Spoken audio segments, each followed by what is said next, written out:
চাঁদা দিতে অস্বীকার করলেই তাদের উপর বিপদ নেমে আসছে, তাদেরকে মারধর করা হচ্ছে, আহত করা হচ্ছে, গাড়ি ভেঙে দেওয়া হচ্ছে। কারা করছে? সরকারি দলের লোকেরা করছে, এটা পরিষ্কার। আমরা আল্লাহর পর চূড়ান্ত ভরসা রাখি, আল্লাহর সাহায্য চাই এবং আল্লাহর জন্য মরতেও চাই, জীবন দিতে চাই। আল্লাহর হুকুমে এই মানবতার জন্য আমরা জীবন দিতে চাই। এই জীবন দেওয়াকে গৌরবের মনে করব যদি মানুষের অধিকারের জন্য লড়াই করে আল্লাহ তাআলা আমাদেরকে কবুল করে। তৎকালীন ফ্যাসিস্ট সরকার এই দিনেই অবৈধ অন্যায়ভাবে আমাদেরকে নিষিদ্ধ ঘোষণা করার কথা ছিল। পরে তারা একদিন পিছিয়ে 1 আগস্ট এই অপকর্মটি তারা করেছিল। আমরা সাথে সাথে প্রেস কনফারেন্স করে এটা প্রত্যাখ্যান করেছিলাম এবং জনগণকে, আমাদের সহকর্মীদেরকে আহ্বান জানিয়েছিলাম যে এই দেশে প্রতিবাদের শেষ ঠিকানাও এই সরকার যেহেতু নিশ্চিহ্ন করে দিতে চাচ্ছে, এখন আর বসে থাকার সময় নাই। এখন সবাইকে ঝাঁপিয়ে পড়তে হবে, আন্দোলনকারী জনতার সাথে মিশে যেতে হবে। আলহামদুলিল্লাহ, মাত্র 3 দিনের ব্যবধানে সরকার মাথা নত করে এই দেশ থেকে পালিয়ে যেতে বাধ্য হয়েছে। তারা আমাদেরকে নিষিদ্ধ করেছিল 1 আগস্ট, আর দুপুরে রান্না ভাত ফেলে তারা চলে গেছে 5 আগস্ট। আল্লাহ তাআলা তাদের কিসমতে ওটা রাখেন নাই। আসমানের ফয়সালা যখন কারো ব্যাপারে জমিনে নেমে আসে, এইটা প্রতিরোধ করার ক্ষমতা কারোই থাকে। সেদিন মানুষ মুখে মুখে বলতে শুরু করলো, আল্লাহ তাআলা একদল আবাবিল পাঠিয়েছিলেন। আবাবিলের কঙ্করের কাছে হস্তি বাহিনী অসহায় ছিল। আব্রাহা সেই হস্তি বাহিনী টিকে নাই, টুকরা টুকরা হয়ে গিয়েছে। ঠিক 5 আগস্টের অবস্থাটা এমনই হয়েছে। একদিকে সশস্ত্র সরকারি বাহিনীকে নামিয়ে দেওয়া হয়েছিল, তার সাথে সরকারি সন্ত্রাসী গুন্ডারাও হাতে অস্ত্র নিয়ে রাস্তায় নেমেছিল। আর আরেকদিকে নিরস্ত্র কিছু মানুষ বুকে ঈমান আর মুখে দেশপ্রেমের স্লোগান নিয়ে তারা নেমেছিল। এই ঈমান এবং স্লোগানকেই আল্লাহ বিজয়ী করেছে। আল্লাহ তাআলা কালামে হাকিমে বলেছেন, কাম মিন ফিয়াতিন কালিলাতিন গালাবাত ফিয়াতান কাসীরাতান বিইজনিল্লাহ। দুনিয়ার শক্তি, সামর্থ্য আর বিশাল বাহিনী অসহায়। যখন আল্লাহর ফয়সালা হয়ে যায়, তখন ক্ষুদ্র বাহিনীকেও আল্লাহ বিশাল বাহিনীর উপর বিজয় দিয়ে দেন। এটি দুনিয়ায় একবার হয় নাই, বারবার হয়েছে। কিন্তু দুর্ভাগ্য, যারা দুরাচার, যারা স্বৈরাচার, এর থেকে তারা শিক্ষা নেয় না। এটা তাদের কপালে ঝুঁকে না। এই আন্দোলনে সবচেয়ে বেশি কুরবানি দিয়েছে শ্রমিক সমাজ।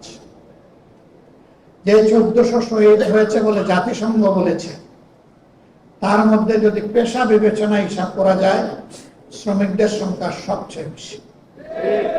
তারপরে হচ্ছে ছাত্রদের সংখ্যা, এরপরে সাধারণ জনগণের সংখ্যা।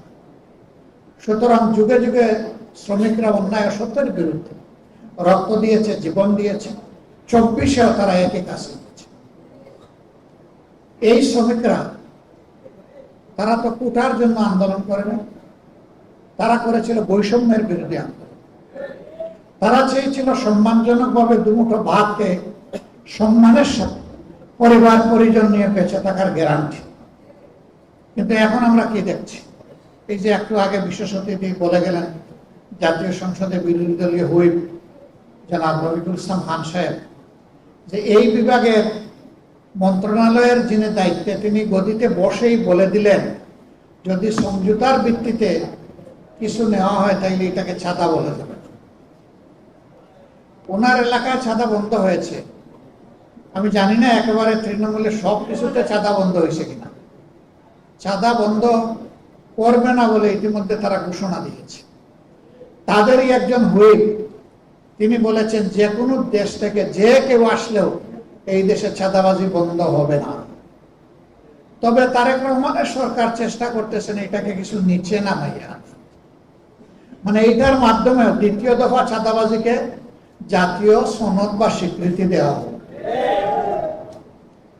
1 কোটি 1.5 কোটি মানুষকে তারা চাকরি দিবেন, তাই না? তো অনেকে বলে যে চাকরি তো দিয়েই দিয়েছেন, আর দেওয়া লাগবে কেন?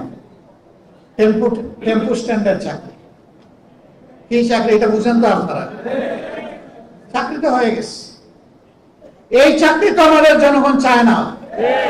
এই চাকরিকে এই দেশের জনগণ ঘৃণা করে। গতকালকে এই ধরনের একটি সমাবেশ ছিল শহীদ এবং আহত জুলাই যোদ্ধাদের নিয়ে। আমি সেখানে বলেছিলাম, মাথা থেকে পায়ের পাতা পর্যন্ত ঘুণ পোকে ধরেছে এবং সরিষার মধ্যে ভূত আছে, অতএব ভূত তাড়াতে পারবে না এই সরকার। ধন্যবাদ জানাই তাদের দলীয় একজন সিনিয়র নেতা কালকে বলেছেন যে আমরা হতাশ। 5 মাসের এই সরকারের সময় দুর্নীতি বন্ধ করা যায়নি, বরঞ্চ দুর্নীতি বৃদ্ধি পেয়েছে। তিনি বলেছেন, এটা আমার কথা না। তার বাসায় সবাই দুর্নীতিতে লিপ্ত, একজন ছাড়া তিনি তারেক রহমান সাহেব। আমি বুঝলাম না, তারেক রহমান সাহেব প্রধানমন্ত্রী, তিনি চান না, অথচ দুর্নীতি সবাই করে, এটা কিভাবে হলো? আমরা দেখি তার ইশারায় সবকিছু চলে, তাহলে তার ইশারায় এটা বন্ধ হয় না কেন?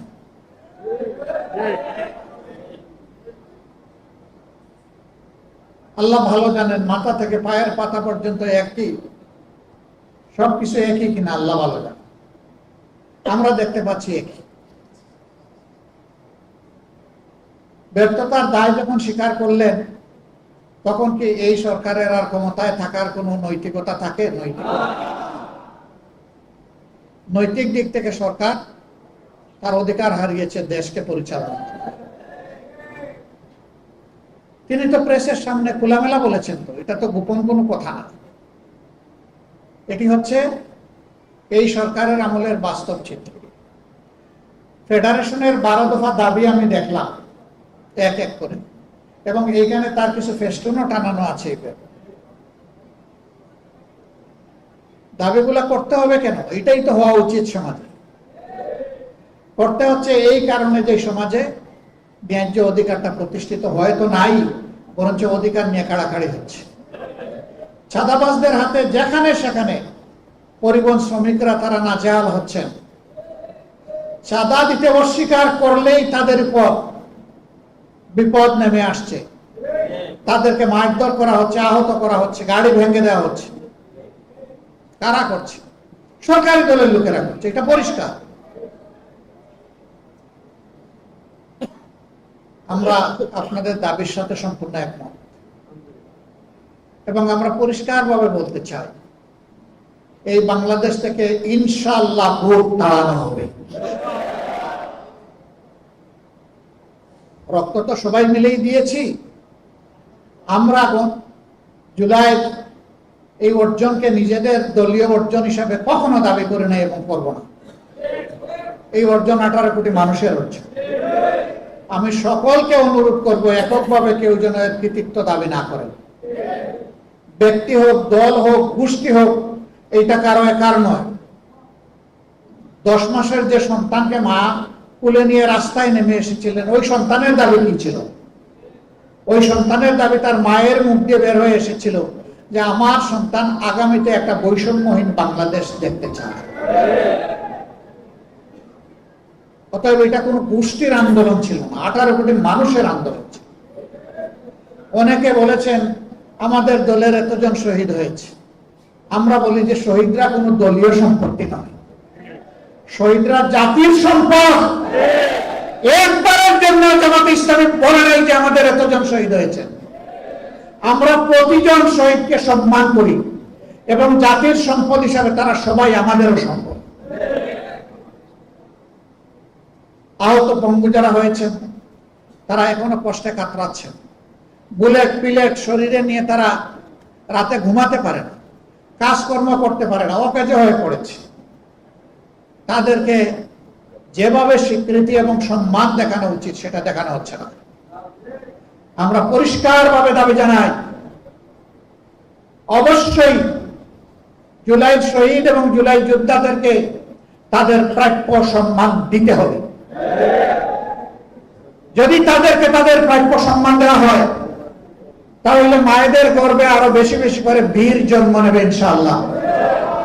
আর যে জাতির মায়েরা বীর সন্তান জন্ম দেবে, সেই জাতি বিশ্বের কোন দানবের কাছে মাথা নত করবে না। আমরা কোন আধিপত্যবাদের কাছে মাথা নত করব না। অনেকে আমাদেরকে পার্টি নন গ্রাটা, মানে তাদের দেশে এই পার্টিকে তারা বরণ করবে না বলে ঘোষণা দিয়েছে। আমরা এগুলা কেয়ার করি না। আল্লাহ তাআলা বাংলাদেশে জন্ম দিয়েছেন, এই বাংলাদেশের লাভ ক্ষতি হচ্ছে আমাদের লাভ ক্ষতি। এই বাংলাদেশ নিয়েই বাঁচতে চাই, এই বাংলাদেশের জনগণের জন্য লড়াই করতে চাই, এই বাংলাদেশের জনগণের হাতে হাতে তাদের অধিকার তুলে দিতে চাই। এর আগ পর্যন্ত আমরা থামবো না ইনশাআল্লাহ।